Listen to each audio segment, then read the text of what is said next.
በየቀኑ አንዲት ወጣት ሴት ከትንሽ ሱቅ ውስጥ ለአንድ ምስኪን የጎዳና ተዳዳሪ ሕፃን ምግብ ትሰጠው ነበር። ማንነቱን ጠይቃው አታውቅም፣ ታሪኩንም አታውቅም። ነገር ግን በአንድ ጸጥ ባለ ከሰዓት በኋላ 4 የቅንጦት መኪናዎች በሱቋ ፊት ለፊት ድንገት ቆሙ። የዚያች ሴት ሕይወትም ለዘላለም ተቀየረ። በእነዚህ መኪናዎች ውስጥ የነበሩት ሰዎች እነማን ነበሩ? የልጁስ ከነርሱ ጋር ያለው እውነተኛ ግንኙነት ምን ይሆን? የተወደዳችሁ የዩቲዩብ ቻናል ተመልካቾቻችን ቪዲዮን ስትጀምሩ ላይክ አድርጋችሁ ጀምሩ። እንዲሁም ይህ አስደናቂ ታሪክ ለሌሎች እንዲደርስ ላይክ እና ሼር እንድታደርጉልን እንጠይቃለን። ለዩቲዩብ ቻናላችን አዳዲስ ከሆናችሁ ደግሞ የዩቲዩብ ቻናሉን ሰብስክራይብ ያድርጉ። በየጊዜው የምንለቃቸው ቪዲዮዎችም እንዲደርሷችሁ የደውል ምልክቷን መጫናችሁን አትዘንጉ። ይህን ታሪክ ከየትኛው የዓለም ክፍል ሆናችሁ እየተከታተላችሁ እንደሆነ በኮሜንት ሴክሽን ላይ አሳውቁን። በቀጥታ ወደዚህ ታሪክ አብረን እናምራ። ስሜ ሶኒያ ይባላል። አንዲት ትንሽ የችርቻሮ ሱቅ የምታስተዳድር ተራ ሴት ነኝ። አብዛኛውን ጊዜ የሱቅ ውሎዬ ጸጥ ያለ ነው። ዕቃዎችን አደራጃለሁ፣ ደንበኞቹን አስተናግዳለሁ። እናም ራሴን እናቴን ለመርዳት የሚያስችል ሽያጭ ለማግኘት እጥራለሁ። ያደግኩበት ሁኔታ ቀላል ስላልነበረ በሕይወቴ ውስጥ የሚታየው እያንዳንዱ ትንሽ መሻሻል ለኔ ትልቅ ትርጉም አለው። አንድ ቀን ከሰዓት በኋላ ከቤት ያመጣሁት ምሳ ለመብላት ስዘጋጅ አንድ ትንሽ ልጅ ከሱቄ አጠገብ ቆሞ አየሁት። በእጄ ያስኩትን ምግብ በትኩረት ይመለከት ነበር። ልብሶቹ የቆሸሹ ነበሩ። ለረጅም ጊዜ ያልበላ ይመስላል። መጀመሪያ ላይ ምንም አልተናገረም። ነገር ግን ምን እንደሚፈልግ ስጠይቀው ምግብ እፈልጋለሁ አለኝ። ለመለመን ገና በጣም ትንሽ ነበር። ስሙን ስጠይቀው ዳዊት እንደሚባል ነገረኝ። ለመሳቅ ቢሞክርም በራብ ዝሎ እንደነበር ይታይበታል። ሁለቴ ሳላስብ ምግቤን ሰጠሁት። ከሱቁ አጠገብ ተቀምጦ ሁሉንም በላው። እርሱ ሲበላ የራሴ የልጅነት ጊዜ ትዝ አለኝ። ገና ትንሽ ሳለሁ አባቴ እኔንና እናቴን ጥሎን ወጥቷል። እናቴ እኔን ለማሳደግ በየቀኑ ትታገል ነበር። ረዳትም ሆነ ደጋፊ አልነበረንም። እኛ እንዴት እንደምታስተዳድር ግራ ገብቷት የምታለቅስባቸውን ምሽቶች ዛሬም ድረስ አስታውሳለሁ። ዳዊትን ማየቴ እነዚህን ቀናት አስታወሰኝ። ነገር ግን እግዚአብሔር እስከ ዛሬ ምን ያህል እንደረዳኝም አሰብኩ። ገና ወዳለምኩበት የሕልም ቦታ ባልደርስም ካለፍኩበት መከራ ግን ወጥቻለሁ። በሕይወት አለሁ፣ ጤናማ ነኝ እና በራሴ እግር ቆሜያለሁ። ዳዊትን ማየቴ በምስጋናና በሐዘን መካከል እንደሆነ አደረገኝ። በልቶ ሲጨርስ አመሰገነኝ። ፈገግታው ትንሽ ብትሆንም እውነተኛ ነበረች። ከዚያም ዞር ብሎ ሄደ። ይህን የመሰለ ትንሽ ልጅ ብቻውን ወደ ጎዳና ምን አውጥቶት ይሆን ብዬ ራሴን እየጠየቅኩ ባይኔ ሸኛሁት። ሶኒያ በዚያው ምሽት ለእናቷ ስለ ልጁ ነገረቻት። ዳዊት በየቀኑ እየመጣ ሱቁን ማጽዳትና መርዳት ጀመረ። ሶኒያም በየቀኑ ምግቡን ታዘጋጅለት ነበር። ሆኖም ስለ ቤተሰቡ ሲጠየቅ ሁልጊዜም ይደነግጥና ደህና ናቸው፣ ይጠብቁኛል በማለት አጭር መልስ ይሰጥ ነበር። አንድ ቀን ምሽት ሶኒያ ዳዊት የት እንደሚሄድ ለማወቅ በድብቅ ተከተለችው። የደረሰችበት ቦታ ግን ልብ ሰባሪ ነበር። አንድ ግማሽ አካሉ ያለቀ በርና መስኮት የሌለው ባዶ ሕንፃ ውስጥ ለብቻው ይኖር ነበር። ምንም አይነት ብርሃን፣ መከላከያ ወይንም አዋቂ ረዳት የሌለው ሕፃን በዚህ ጨለማ ውስጥ ሲያድር ሲታይ ሶኒያን ስቅስቅ ብላ አለቀሰች። ሕፃን እንደዚህ ሊኖር አይገባውም በማለት ለራሷ ማለች።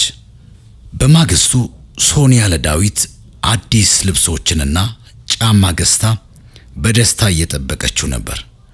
ዳዊትም ከሩቅ እየሮጠና እያውለበለበ ወደ ሱቁ ሲመጣ አየችው።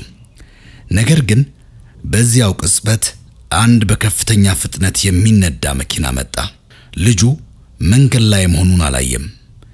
መኪናውም ፍጥነቱን አልቀነሰም። ዳዊት በመኪናው ተመታና በኃይል ተፈንጥሮ ወደቀ። አሽከርካሪው ግን ዞር ብሎ እንኳን ሳያይ በፍጥነት አመለጠ። ሶኒያ እየጮኸች ወደ ዳዊት ሮጠች። እጅግ ልብ የሚነካና የሰው ልጅ ለሌላው የሚከፍለውን መስዋዕትነት የሚያሳይ ታሪክ ነው። ወደ ዳዊት ስትደርስ በጎኑ ወድቆ ነበር። ብዙም አይንቀሳቀስም ነበር። ትንፋሹ አጥሯል። አይኖቹ በግማሽ ተከፍተው ግራ መጋባትና ህመም ይታይባቸዋል። እየተንቀጠቀጥኩ አጠገቡ ተንበረከኩ። ዳዊት እባክህ አትለየኝ እያልኩ አለቀስኩ። ምንም እርግጠኛ ባልሆንም ደና ይሆናል እያልኩ በጆሮ እያንሸኳሸኩለት እባክህ ዓይንህን አትጨፍን ብዬ ለመንኩት። ሰዎች በዙሪያችን ተሰበሰቡ። አንዲት ሴት በሽርጧ ደሙን ታብሰዋለች። አንድ ሰው መኪና እንዲመጣ ይጮኻል። አንዳንዶች ግን በስልካቸው ቪዲዮ ይቀርጹ ነበር። እኔ ግን አጥብቄ ይዤው በልቤ ጸልይ ነበር። አምላኬ ሆይ እባክህ አትርሳው፣ ይህን ልጅ እንዲሞት አታድርግ እያልኩ ማለድኩ። በዚያ መሃል አንድ ባለባጃጅ ቆሞ ወደ ሆስፒታሉ እንውሰደው ጊዜ የለም ብሎ ጮኸ። ወደ ሆስፒታሉ በምንሄድበት መንገድ ሁሉ መጸለይን አላቆምኩም ነበር። ሆስፒታል ስንደርስ ነርሶች በቃሬዛ ተቀብለው ወደ አስቸኳይ እርዳታ ክፍል ይዘውት ገቡ። እኔ ወደ ውስጥ እንድገባ አልፈቀዱልኝም። በሩ ላይ ቆሜ የነርሶችን ትዕዛዝ እየሰማው ወዲያና ወዲህ ይመላለስ ነበር። ከአፍታ በፊት አዲስ ልብስ ልሰጠው በደስታ ስጠብቀው የነበረችው እኔ አሁን ሕይወቱ እንዲተርፍ አምላኬን እየተማጸንኩ ቆሜያለሁ። እናቴ ስትመጣ እቅፍ አረገችኝ። እግዚአብሔር ይረዳዋል፣ በርቺ አለችኝ። ከባድ ውሳኔ፣ ህልም ወይስ ሕይወት? ከጥቂት ቆይታ በኋላ አንዲት ነርስ ወጥታ ልጁን ያመጣው ሰው ማን ነው ስትል ጠየቀች። ወዲያው ቀረብኩ። ልጁ ከፍተኛ የውስጥ አካል ጉዳት ደርሶበታል። ምርመራና ሕክምና ወዲያው መጀመር አለበት። ወደ ክፍያ ቢሮ ሂጂ አለችኝ። ወደ ክፍያው ቢሮ እየሄድኩ የሂሳብ ሰራተኛው በኮምፒውተሩ ተጠምዷል። የልጁን መረጃ መዝግቦ መክፈል ያለብኝን የገንዘብ መጠን አሳየኝ። ቁጥሩን ስመለከት ልቤ ቆመ፣ መተንፈስ አቃተኝ። የተጠየቀው የገንዘብ መጠን ላለፉት 3 ዓመታት ለሞዴሊንግ ህልሜ ስቆጥበው የነበረው ልክ ድፍን መጠኑን ነበረ። ለ3 ዓመታት ራሴን እየጎዳው የሚያምሩኝን ነገሮች ትቼ አንድ ቀን ሕይወቴ ይለወጣል ብዬ በክፍሌ ውስጥ ባለ ሳጥን ውስጥ ያጠራቀምኩት የድካሜ ውጤት አሁን ግን ሆስፒታሉ ያንኑ የድካሜን ዋጋ ጠየቀኝ። እጆቼ በረዱ፣ ጉሮሮዬ ደረቀ። በሁለት ሐሳብ ተዋጥኩ። በአንድ በኩል ለዓመታት የደከምኩበት ህልሜና የወደፊት ሕይወቴን ከእጄ ሲያመልጥ ታየኝ። በሌላ በኩል ዳዊት በቃሬዛ ላይ ተኝቶ ለሕይወቱ ሲታገል። ዳዊት ማንም የለውም፣ አባትና ዘመድ ማንም። አሁን እኔ ዞር ብል ይህ ልጅ ሌሊቱን አይተርፍም። በድንገት ህልሜ ከልጁ ሕይወት አንጻር ሲታይ በጣም ትንሽ ሆና ታየችኝ። እባክህ ጥቂት ደቂቃ ስጠኝ አልኩት። ወደ ቤት እየሮጥኩ ሄድኩ። በቀጥታ ወደ ክፍሉ ገብቼ ከሳጥኑ መደርደሪያ ስር ያጠራቀምኩትን የእንጨት ሳጥን አወጣሁት። ሳጥኑ ከመቼውም ጊዜ በላይ የከበደ መሰለኝ። በእጆቼ ይዤ እንባዬን ማፍሰስ ጀመርኩ። የቆጠብኳቸው መከራዎች፣ ያመሸውባቸውን ምሽቶች አስታወስኩ። አንድ ቀን ትልቅ ደረጃ ደርሳለሁ ብዬ ለራሴ የገባሁት ቃል አስታወስኩ። ነገር ግን በሌላ በኩል የህልም መስዋዕትነትና የዳዊትን መዳን። ሶኒያ በክፍሉ ወለል ላይ ተቀምጣ ሳጥኑን በትንሽ መዶሻ ሰበረችው። ገንዘቡ በወለል ላይ ተበታተነ። ለ3 ዓመታት የቆጠበችው ለህልሟ ያጠራቀመችው እያንዳንዱ ሳንቲም አሁን ከከረጢቱ ውስጥ ተከተተ። እናቷ ልብሽ የሚልሽን አድርጊ ስላለቻት ምንም አላመቻቸችም። ሆስፒታሉ ተመልሳ ገንዘቡን ሰጠች። አሁን ሕክምናውን እንጀምራለን አላት ሰራተኛው። ሶኒያ በረንዳው ላይ ተቀምጣ ግድግዳውን እያየች በረጅሙ ተነፈሰች። ህልሟ በአንድ ጀንበር ከንቱ ሆነ። ነገር ግን የሚገርመው አልተቆጨችም። የዳዊት ሕይወት ከህልሟ በላይ ነበር። በማግስቱ ጠዋት ዳዊት በነቃ ጊዜ ሶኒያ አጠገቡ ነበረች። አክስቴ ብሎ በደካማ ድምፅ ሲጠራው በደስታ ለቀሰች። ከአንድ ሳምንት በኋላ ዳዊት አገገመ። ሶኒያም የት እንደሚኖር እንደምታውቅና ማንም እንደሌለው እንደተረዳች ነገረችው። ዳዊት አፈረ፣ አዘነም። ሶኒያ ግን እጁን ይዛ ከእንግዲህ ብቻህን አይደለህም፣ ከኔና ከእናቴ ጋር ትኖራለህ። ወደዚያ ባዶ ቤት አትመለስም፣ ወደ ቤታችን ነው የምንሄደው አለችው። ዳዊት አምርሮ እየገረመው አቀፋት። አመሰግናለሁ አክስቴ እያለ ተነሳ። ዳዊት ወደ ሶኒያ ቤት ሲገባ ቤተ መንግሥት የገባ መሰለው። ግድግዳው፣ መጋረጃው፣ ፎቶግራፎቹን እየዳሰሰ ማመን አቃተው። የሶኒያ እናት ወደ ቤት እንኳን ደህና መጣህ ልጄ ብላ ስታቅፈው ዳዊት በደስታ ክንፍ አወጣ። መጀመሪያ ላይ ዳዊት ሌሊት በለቅሶ ይነቃ ነበር። ካስቸገርኳችሁ ታባርሩኛላችሁ ብሎ ይፈራ ነበር። ሶኒያ ግን አጠገቡ ተኝታ አንተ እዚህ ሰላም ነህ፣ ማንም አያባረርህም እያለች ታረጋጋው ነበር። ቀስ በቀስ ዳዊት የቤቱ ብርሃን ሆነ። ገና ሳይነጋ ቤቱን ይጠርጋል፣ እናቷን ይረዳል፣ በየዋህነት ጥያቄዎቹ ያስቃቸዋል። ሶኒያ ዳዊት መማር እንደሚፈልግ ስታውቅ አሮጌ ደብተር አውጥታ ፊደላትንና ቁጥሮችን ታስተምረው ጀመር። ዳዊት በፍጥነት ተማረ። ሁሉም ነገር እማራለሁ፣ አንቺንና አያቴን የሶኒያን እናት በኩራት እንድታዩኝ ያደርጋለሁ ብሎ ቃል ገባ። ሶኒያ የሞዴሊንግ ህልሟ መራቋ ቢያሳዝናትም ዳዊትን በደስታ ሲጫወት ስታይ ግን ሌላ ትልቅ ትርጉም አገኘች። ሕይወት ህልሜን ወስዶ ይሆናል፣ ነገር ግን ከዚህ የሚበልጥ ዓላማ ሰጠችኝ ስትል አሰበች። ቤታቸው ሀብታም አልነበረም፣ ግን ሰላም ነበረው። እግዚአብሔር ሕይወቷን ድንጋይ በድንጋይ ላይ እያነጸላት እንደሆነ ተሰማት። አንድ ሐሙስ ከሰዓት በኋላ በሶኒያ ሱቅ ፊት ለፊት 4 የሚያንጸባርቁ የቅንጦት መኪናዎች በድንገት ቆሙ። ከመጀመሪያው መኪና ውስጥ አንድ በስሜት የተናወጠ ሰው ወርዶ በቀጥታ ከሱቁ በስተጀርባ ሳህን እያጠበ ወደ ነበረው ወደ ዳዊት ሮጠ።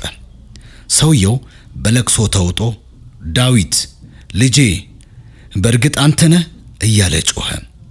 ይህ ሰው የዳዊት አባት ሚካኤል ነበር። ሚካኤል ልጁንና ሚስቱን ከዓመታት በፊት በደረሰ የመኪና አደጋ አጥቷቸው ነበር። ባለቤቱ በዚያው ቀን ስትሞት የዳዊት አስክሬንን ባለመገኘቱ ዳዊትም እንደሞተ ተነግሮት ነበር። ነገር ግን ሚካኤል ተስፋ ሳይቆርጥ ለዓመታት ሲፈልገው ቆይቷል። በመጨረሻ ሶኒያ ዳዊት ሆስፒታል በነበረበት ወቅት የተቀረጸውን ቪዲዮ በማየቱ ልጁን ሊያገኘው ችሏል። ዳዊት መጀመሪያ ላይ ቢፈራም ሶኒያ አብራው እንድትሆን በመለመኑ ሶኒያ እናቱ ወደ ሚካኤል ግዙፍ መኖሪያ ቤት አብረው ሄዱ። ሶኒያ ዳዊትን ከአባቱ ጋር እንዲላመድ በትዕግስት ረዳችው። ሚካኤል ሶኒያ ለልጁ ያደረገችለትን መስዋዕትነት፣ ለህልሙ ያጠራቀመችውን ገንዘብ ለሕክምና መስጠቷን ሲሰማ በከፍተኛ አክብሮትና ፍቅር ተሞላ። ሚካኤል ለሶኒያ ድንቅ ሰርፕራይዝ አዘጋጀላት። ለ3 ዓመት የቆጠበችበትን ያንኑ ትልቁ የሞዴሊንግ አካዳሚ ሙሉ ወጪውን ችሎ እንድትማር አደረጋት። ሶኒያ ለ9 ወራት በውጭ አገር ከፍተኛ ስልጠና ወስዳ በታላቅ ስኬት ተመረቀች። ሶኒያ ስልጠናውን ጨርሳ ወደ ሀገር ስትመለስ አውሮፕላን ማረፊያ ላይ ዳዊትና ሚካኤል በናፍቆት ተቀበሏት። ወደ ቤት ስትገባ ግን የማይታመን ነገር ጠበቃት። ቤቱ በሙሉ በሻማና በጽጌረዳ አበባዎች ተሞልቶ ነበር። ግድግዳው ላይ በደማቅ መብራት ታገቢኛለሽ የሚል ጽሑፍ ተጽፎ ነበር። ሚካኤል በአንድ እግሩ ተንበርክኮ የጋብቻ ጥያቄ ያቀረበላት። ሶኒያም በደስታ እንባ እየታጠበች አዎ ብላ መለሰችለት። ትንሹ ዳዊት እማማ አገኘሁ እያለም በደስታ ይዘል ነበር። ስሜ ሶኒያ ይባላል። ይህ የኔ ጸጋ ታሪክ ነው። ለአንድ ምስኪን ልጅ ሕይወት ስል ህልሜን ሰዋሁ። ነገር ግን እግዚአብሔር ከዚህ የሚበልጥ በረከት አዘጋጅቶልኝ ነበር። ያጣሁት የመሰለኝ ነገር በታላቅ ክብር መለሰልኝ። በፍቅር የተደረገ ማንኛውም ነገር ከቶ አይጠፋም። እግዚአብሔርንና የእርሱን ጊዜ መኑ። እርሱ የተሻለ ነገር ሳይሰጥ አይወስድም። ደስታን ሳያዘጋጅ እንባን አይፈቅድም። ደግነት ዋጋ አለው። ዛሬ በምታደርገው ትንሽ በጎነት ነገ የማይታመን ታምር ሊመለስልህ ይችላል። መስዋዕትነት በረከትን ያመጣል። ሶኒያ የራሷን ህልም አሳልፋ በመስጠቷ ከህልሟ በላይ የሆነ ትልቅ ቤተሰብና ሀብት አስገኝቶላታል። የእግዚአብሔር ጊዜ የተሻለ ነው። ነገሮች የጨለሙ ቢመስሉም መጨረሻቸው ግን ለበጎ ነው። የተወደዳችሁ የዩቲዩብ ተመልካቾቻችን ታሪኩን ስለተከታተላችሁን እናመሰግናለን። በቀጣይ በሌላ ታሪክ እስከምንገናኝ ቸር ሰንብቱ።